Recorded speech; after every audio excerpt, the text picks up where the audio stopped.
All right, hello and good evening, because it's evening, vampire style. Good evening. That's like old school vampire. Okay, but it matches today's discussion. Today, I want to talk about an interesting book. Okay, it's written by the medieval physician Paracelsus. Okay, so Paracelsus was a interesting individual, to say the least. He was extremely intuitive, right? He was like an intuitive thinker. He thought in fantasy systems. He traveled around, read about folklores. He addressed fantasy as part of a culture's, a society's, a group's health. He was lived around, according to the back of the book, from 1493 into 1541. Okay, so he was Swiss, he's a physician, so he's entrenched in sort of alchemical doctrine as applied to mental, physical health. Of course, during that period of time, there's a different level of knowledge on these topics. Carl Jung wrote a very interesting paper about Paracelsus, which I recommend reading because he did lots of research. He read, as far as I understand, all of the writings of Paracelsus that he could get his hands on. Paracelsus was not actually the physician's name. He had a rather strange name, which I forget, to be honest, but he is known as Paracelsus.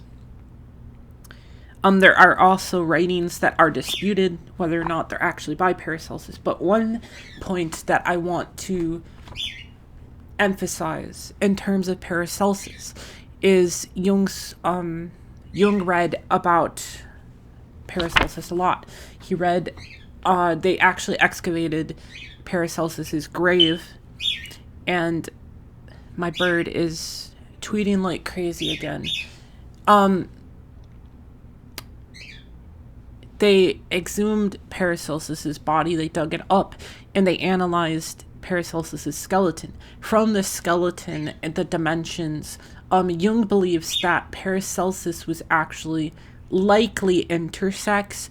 If not intersex, then his frame was very similar to a feminine skeleton in terms of its proportions, hip to waist sort of ratio, and chest measurements. So that's an important point, right? We were just talking about intersexuality, gender diversity,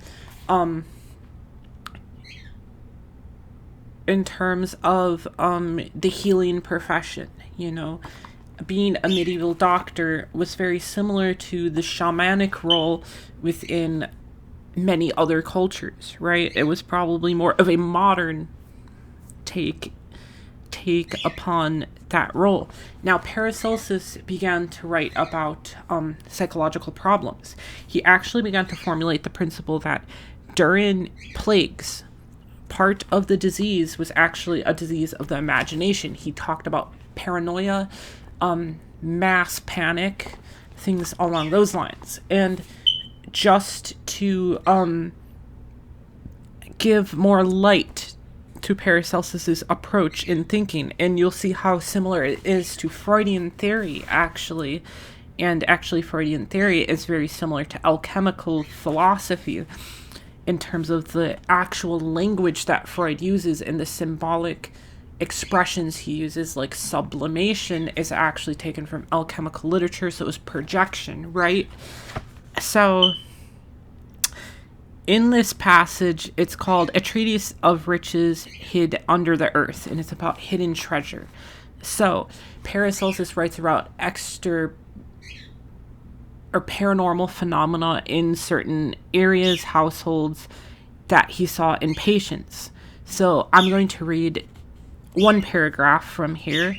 It says, some have thought that these fantasies referring to fantasies within homes, areas, around areas that are just haunted. And he analyzes a bunch of different theories about why these fantasies occurred. But it says, okay, some have thought that these fantasies have been caused by the devil, or by some enchantment, or by someone in that house who have some work or familiarity with the devil, or who have given or bound themselves to the devil, or have made some promise unto him, whereby it comes to pass that wicked and malignant accuser causeth these things to be seen and heard, referring to the fantasies, that they might expect the expiration of their days, which he doth so much desire should be fulfilled. So, Paracelsus brings to light the idea that sometimes people deal with a psychological condition in which they have suicidal ideation, and there's this increase in tension within the self that leads to almost a paranoid state where you begin to personify the shadow outside of you, that all those negative experiences, negative insights, negative emotions that lead to spiraling, right? A loss of control, feeling trapped. And to the medieval mind, it seems that there were at times experiences to which these were given almost like a mythological spiritual basis. And Paracelsus ties this to an internal desire of the person to die. You know, Freud took this and used the idea of Thanos, as well as, you know, Paracelsus is dealing with people as they exist in their home life, as they exist within the various roles that they have. And he's basically saying that on the part of the individual, it is this deep-seated encounter with the shadow and depression that can lead, in some cases, in terms of some of his clients, to this ideation, right? So some key language is that of fantasy. See, Paracelsus made allowance for imagination, for fantasies, and ultimately he began to unpack the conception of an internal... Sorry, I have to go check on the bird because he will continue to do that. Most likely there's actually some reason for it, so I'm going to go check on him.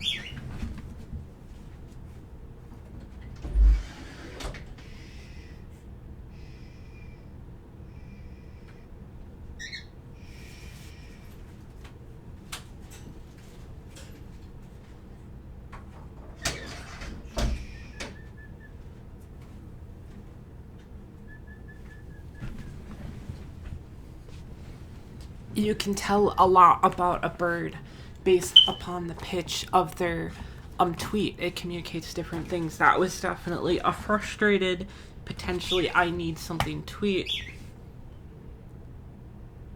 He definitely wants interaction. I'll have to take him out soon, to be honest. Anyway.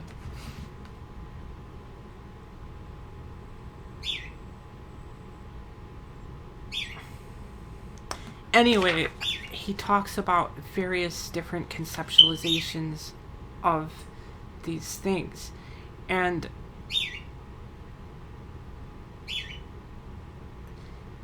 basically chalks it down to a very complex analysis, and some of it is slightly metaphysical, but he also at times has extreme clarity into the psychological happenings of his clients. So Paracelsus begins to allow for space for the psyche, for the mind, to actually be taken seriously. Now, in terms of medieval alchemy, this is a huge step because it means that he began to look inwards within the individual to internal motives, internal experiences caused by interpersonal dilemmas, conflicts of goals, meaning itself, and began to ask, how do these impact behavior itself? So, Paracelsus And this is just scratching the surface, but Paracelsus really wanted people to be more open to listening, to perceiving, to thinking about the various issues that people struggle with, and being open to interpreting it within a subjective lens, with more of an objective lens, and also looking at what the behavior did. What he was doing was beginning to formulate an understanding of psychology and emotional intelligence to actually help his patients. Now, keep in mind, his goal was to help his patients. He writes theories with the idea that he wants to help his patients. He very much is interested in almost archaic forms of thought and how they changed from being projected into the heavens and then into the earth, into metals, into elements. And he tried to understand this process. He uses old language, given the fact that he lived, in the 1500s, 1400s. So his perception of these different experiences, different events, changes drastically. He talks about the different rights, the different ways of protecting oneself from these things. And he's almost an observational, he's at the observational stage. He collects accounts, and then he thinks about the accounts, and he talks about fantasies, visions, imaginations. And it's not necessarily clear a distinction between those things and actual happenings, right? So Paracelsus was very open. He wasn't placing judgment necessarily. And I think this is the attitude that we need when we look at subjective experiences and internal psychological happenings, right? Especially in terms of identity. And it's important to understand that